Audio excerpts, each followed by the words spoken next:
All right, so here's my new Speed Twin, or I should say new to me. It's not new, but it's new to me. It's pretty much new. You know, the first owner, original owner, he bought it almost a year ago. You know, next month it'll be a year, and he, you know, he's a busy guy, has a little kid and all that stuff, so he doesn't have time to ride the street bike. I mean, he has dirt bikes too, so he rides dirt bike with his kid and his wife, so that's cool. So anyway, so this thing sat around for like a year, didn't barely get rid at all. He only had like 420 miles, I think, for about 420 miles. So anyway, so he posted up on sale, so I saw it. And actually, I wasn't even looking for one. I wanted one for a few years now, but I just couldn't justify buying it new because they're so expensive. So I was like, I was looking at this and that and stuff, and I just happened to punch in Speed Twin on Craigslist, and this popped up. I'm like, wait, what the heck? Is that right? I saw the price and I saw the mileage. I'm like, oh, that sounds too good to be true. So I contacted the guy, and he's like, yep, blah blah blah. Then all right, so I'm coming down, and let's see if it's legit or not. I looked at it. Yep, it's legit. So picked it up for a really good price, very good price. Almost a steal. And the guy took really, you know, I mean, obviously it's new, but he's also very type A with things, anal about things. So everything's really clean, and he did lots of mods, and they're all pretty tasteful for the most part, I think. So yeah, so this exhaust he got, this is from Tech, TEC, right? TEC, that's a brand.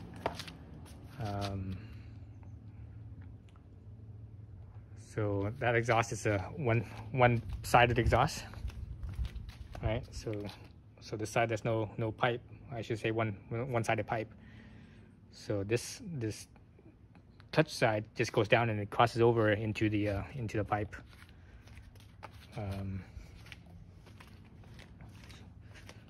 So that's one mod he did.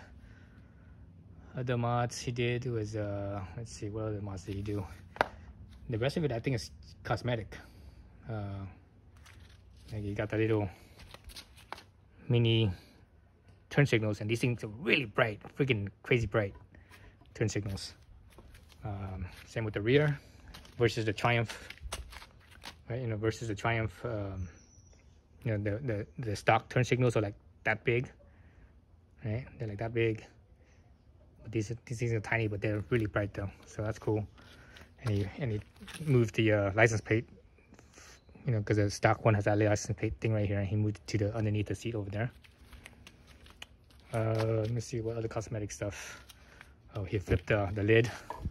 So normally this lid it flips around this way, but he flipped around this way. So this is actually much more practical, because when it flips like this, you have that lid right here, and you have the handlebar right here, so it kind of gets in the way. Both of them gets in the way of the gas nozzle. So this one like this, it's not in the way. So actually I like that.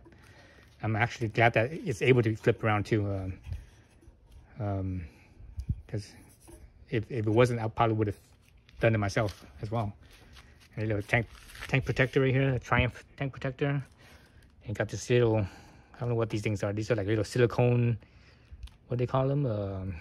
Is it TPU or whatever? You know, it's the same. I think it's the same stuff that's made for like a cell phone, and like a cell phone case. So that. Let me see what other cosmetic things did he do. Oh, obviously he got rid of back of the plastic mudguard stuff. Radiator guard. Like that. Just this is an aftermarket pipe. You know, the X pipe down underneath is gone, and it left a big hole. So he put this little. It's not really a skid plate, because it's too flimsy to be a skid plate, but it just kind of fills in that space, so it doesn't look like it's empty. Very thin. So actually, I'm glad that he did that, because it looks, you know, it looks alright. It looks cool. let's see, what else did he do? Oh, and the other thing is that he did the Tune ECU. I think that's what it's called. Is it Tune ECU or ECU Tune? I think it's called Tune ECU. He had that done to on the you know, tuning the for the exhaust. And also I believe he took off the snorkel, the intake snorkel, and put on a high flow air filter. So the Tune ECU is tuned for that setup, and it flies really well in the rain mode, rain, road, and sport. All three modes ride really smooth. Throttle response is great. Everything is fantastic. This bike rides amazingly well. It's like, you know, stock. This bike is, I think, 475 pounds, around there somewhere, give or take a few pounds. And with this exhaust, because it's only one side can and it's an aftermarket, it's very light, way lighter than the stock one. And a few other things that he took off, you know, that reduces weight. So I'm thinking this bike is probably closer to 450 pounds. So he probably lost like 25-ish pounds, probably 20 pounds. So closer to 450 than 475. But anyways, even though it's 450-ish or 450 plus pounds, it rides and it handles really light. You know, you can only feel that 450 pounds when when you're on your feet pushing it around, pushing around while you're on your feet. But once you put your feet up and the thing is rolling on the wheels, it rides so well. It feels so light, so maneuverable. It even feels lighter than my Zero. My Zero over here is with the top case, it's probably at least 420, maybe 425 pounds, maybe 430 pounds with all my shit that I put in the top case and in the frunk. But this Triumph feels lighter, much lighter than the Zero does. Maneuvering, you know, cornering and such. Even doing a U-turn. This bike, as far as big bike goes, you know, full size bikes, this bike U-turns better than any bike I've ever ridden. That's you know, for a big bike. I was really surprised. It didn't feel like a big bike at all. It felt like a small bike. When I was doing a U-turn, I was like, holy cow! The slow speed maneuverability, the slow speed manners it has is so it's like so well balanced. U-turns really sharp, really easily. Like you get to a stop sign and you don't want to put your feet down and you just, you know, stop without putting your feet down. This thing does it really easily. It's like I could do that, and it's like very stable and everything. Other bikes I've had, you know, it's hard to do that. So it's something, I believe that has to do with not just the lower center of gravity, but also the geometry of the bike. So this thing has pretty sporty geometry. The trail is only, I think the trail is only 3.6 inches, so that's pretty short. But it feels real stable though. You know, riding it feels real stable. Let's see. I think so far the fastest I got is probably like 80 miles an hour or something like that. Maybe 90 miles an hour, and it felt perfectly stable at that speed. It didn't feel twitchy or anything at all, considering how steep the head angle is and how short the trail is. Well, this bike's been out for a few years now, and the second generation version with the upside down fork, it's also been out for a couple of years. So there's been plenty of videos on the Speed Twin, so I don't need to talk about anything else. I'm just, you know, talking about my experience. The ergonomics fits fantastic. Oh, the other thing that the dude did was that he put in this aftermarket saddle. This is really nice. It's more comfortable, but it is a little bit taller. So if you're short, you know, it might not be great for you. I have a 30-inch inseam and it's fine for me. But the only downside to this, which is also the upside, is that this thing it's leather. It's like, I think it's real leather. So that makes it really nice, feel fancy, and feel really comfortable. But the downside to that is that, you know, it's not really waterproof. I mean, I guess they could have do some kind of waterproof treatment, but I like it the way it is. So I mean, I still have the factory one if for whatever reason if it rains, and I don't plan on riding this bike in the rain. Normally I ride every single bike I've ever had. I ride it year round, sun, rain, whatever. I don't care. I would ride it, you know. But I think this bike, because I like it so much, I think this might be a keeper. When I say a keeper, I mean I'm probably gonna keep this forever until I can't ride it anymore. Basically, until I'm too old and feeble to ride it. So because of that, I will probably won't ride it in the rain. So yeah. So I like the seat too. Let me see what brand is this seat? This is Crafton.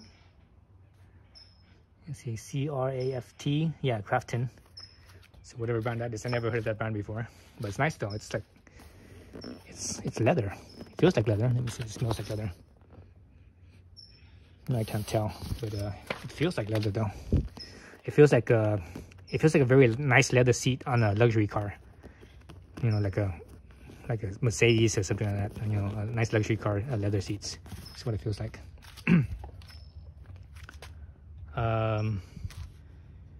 Let's see what other things about this bike that I noticed. So yeah, so the handling is great.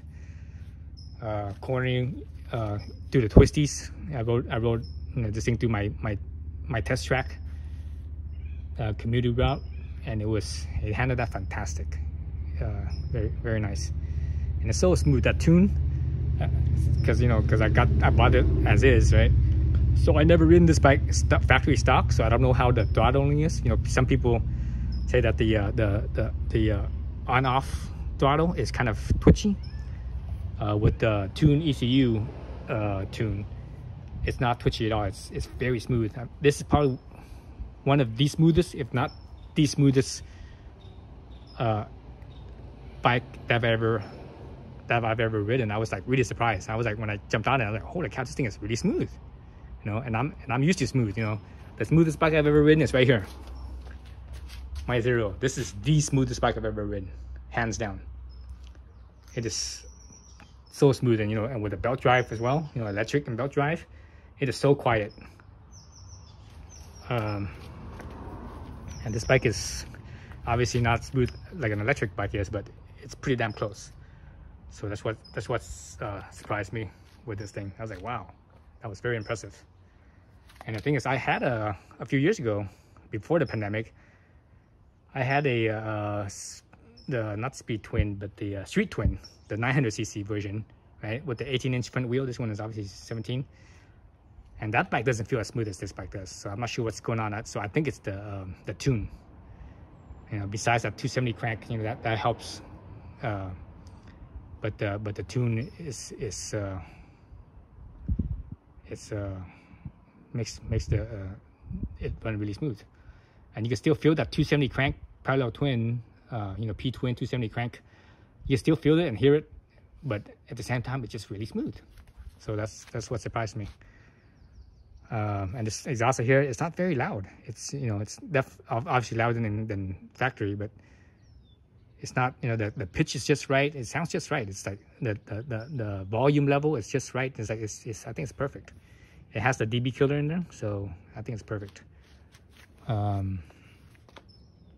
Let's see what else about this bike. The tires, I'm not sure about these tires. These are the Metzeler Racetech RR tires, sport bike tires, basically. I don't think I've ever ridden or owned or used Metzeler tires before. As far as how they feel, I mean, the performance-wise, they're fine. They're great. They work really well. They're very grippy and stuff. But as far as like feedback, it's like, I'm not sure, and it could be the suspension, right? There's suspension, but it feels like a little bit vague.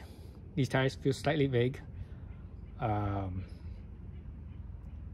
me, but again, but it could be the bike itself, the suspension, and the chassis might, this is not a sports bike, so the chassis is not the stiffest chassis there is out there, right? And the suspension is not really sport bike suspension, especially the rear. The front is actually not so bad. The front is actually surprisingly good. considering that it has no adjustments whatsoever, not even preload. But the rear, the spring is okay, the preload is okay too, but it does need more damping. The rebound, at least for my weight and my riding style, the rebound could be a little bit more damping, so a little bit slower on the rebound could be nice. Compression, I don't know, maybe a little bit more compression as well. But the spring rate fits me fine. You know, I'm butt naked, I'm 140 pounds. Suited up in riding gear, I'm about 160 pounds. And the preload, I have it on the middle setting. When I picked it up from the dude, he had it one notch firmer. And I rode down the street. I rode like maybe 2 miles down the street, and I was like, okay, it's a little bit too firm, a little bit too bouncy. Switch it to one softer, and it felt just right. And it's still firm, but so it still has that sportiness, but it wasn't bouncy feeling anymore. I haven't tried it one notch down. I don't think I will. I might just to play around with it. But this setting right here, the middle setting, feels pretty good. So I'm a lightweight guy, halfway. If you're a heavier weight, these springs will probably be too soft for you, and you'll really feel it, especially if you're gonna ride aggressively. So riding normal, even a spirited pace, it felt pretty good. But when I really pushing it in the tighter turns, in the transitions and stuff, in tighter turns, I did start to feel the especially the rear, the suspension wasn't quite up to par. I could start feeling it just a little bit slightly unsettled. Not that bad, but it's enough where I noticed it. But at the same time, it wasn't so bad where it was unstable. So that's probably about as fast as I would want to ride with this bike anyways, because again, this is not a sports bike, right? This is it's a modern, it's a modern classic. It still has that cradle frame, right? So that's not a sporting frame at all. So handling wise, I think it's perfect for me, for my weight and my riding style. I think I'm gonna keep this. I was seriously considering putting on the Öhlins. And I might possibly still do it in the future, but I probably won't. I might maybe try the YSS.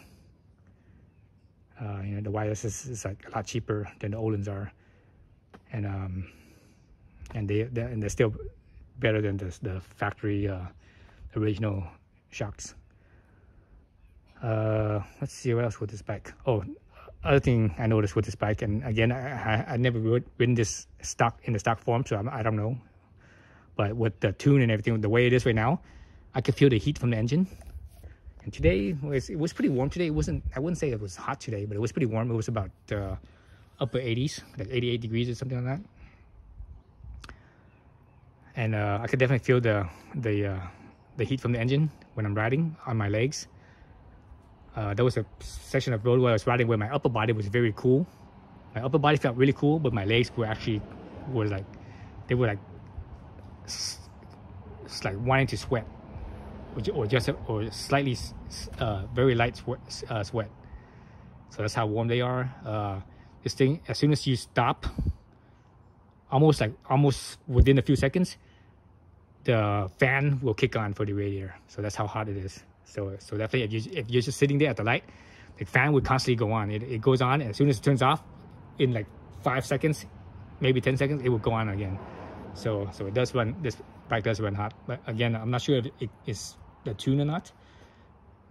Usually a tune is when you're actually running it and running hard, but if you're idling, a tune doesn't usually run hot. Actually, if anything, a tune usually runs cooler, because a tune usually gives you a little bit more fuel. When you have a little bit more fuel, a little richer, the engine actually runs cooler, especially at idle.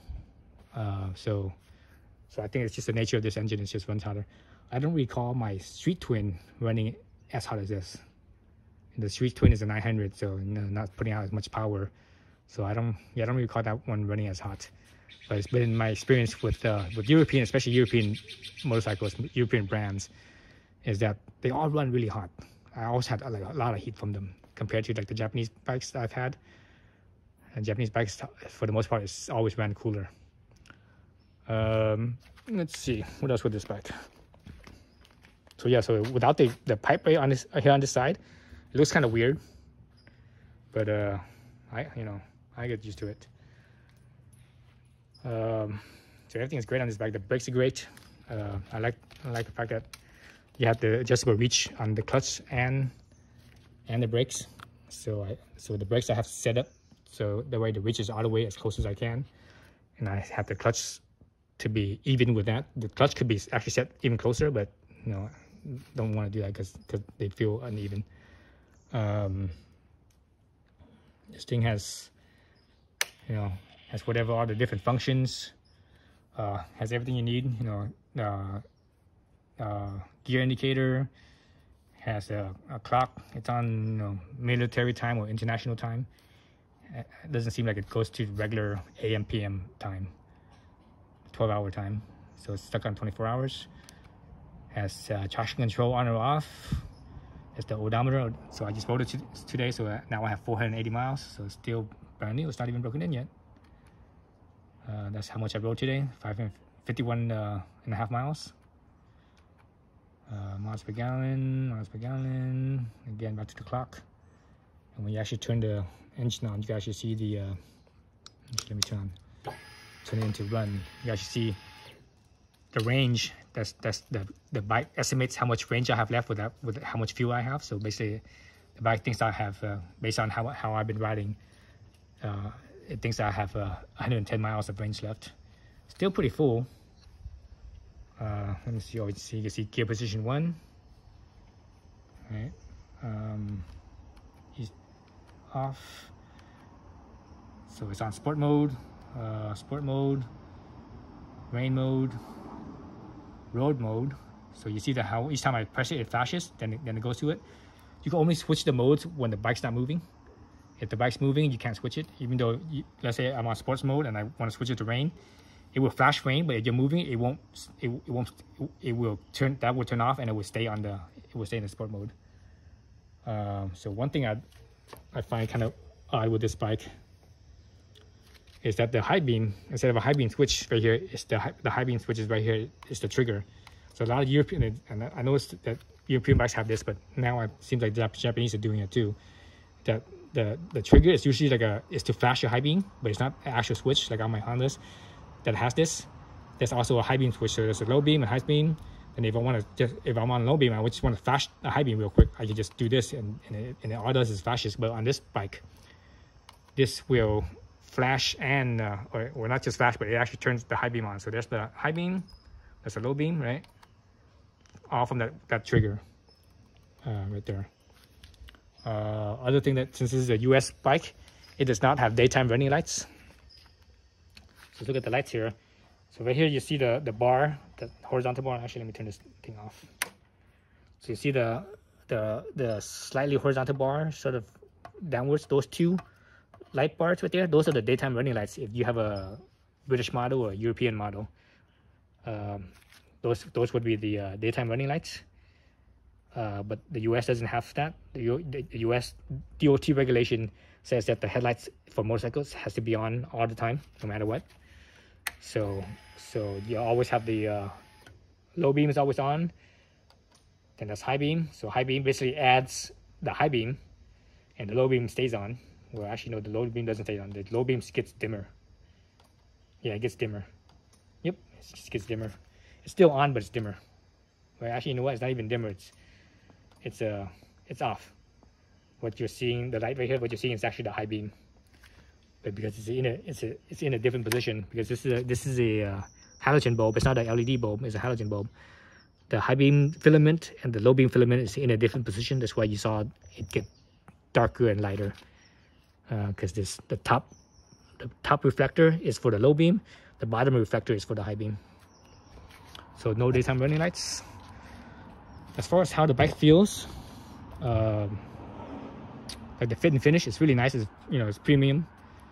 This is about as premium as it gets for me. You know, I think this is probably the most premium bike I've ever had. You know, I've always, for the mostly ridden Hondas.